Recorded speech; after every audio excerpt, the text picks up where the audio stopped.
I want to bring C.K. restaurant CEO Andy Puzder, and we can all participate in this. We all know Andy. We've talked to him many, many times.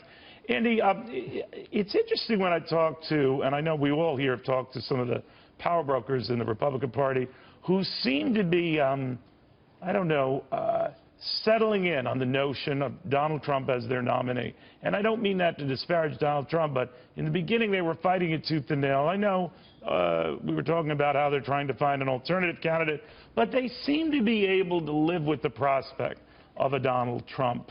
What do you make of that? Do you share that view that the tide seems to be turning to, well, let's see what we can do with this guy?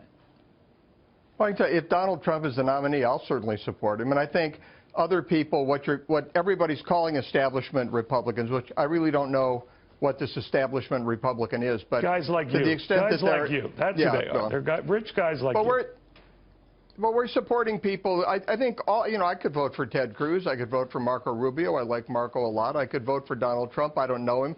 But I think his values, what he believes in, his ideological beliefs are a lot closer to what I believe than either Hillary Clinton or Bernie Sanders. So I think people are coming to the realization, look, this guy could be the nominee. And if he is, we want to get him elected. We want him to succeed, and people need to get behind him. So I don't think it's unusual at all. That's a big shift, isn't it, guys? What he's saying now, he's been fairly consistent, Andy, as he just wants to find. I think you would vote for, a can of soda over the Democratic nominee. If memory serves me right. There's every possibility. Every possibility, because the can of soda will at least take a stand. But I wonder, that's interesting that you're hearing more of this. Yeah, It is.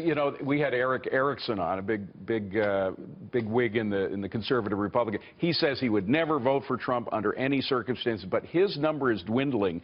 One thing that people are looking at, and I would ask Andy this question, is who the next president is likely to appoint. We all remember lamenting the fact that President Obama had nobody with real-life experience, nobody who'd ever met a payroll or had a job in the private sector, maybe one or two out of hundreds. But if you have Donald Trump in, he's going to appoint people that have real-life experience that will make this country work. I would say the same would be true with Cruz as well, but perhaps a little less than Donald Trump. What do you think? I think Donald Trump will definitely. You're going to appoint the people that you know. You're going to appoint people that you're familiar with, that you trust, that you can rely on.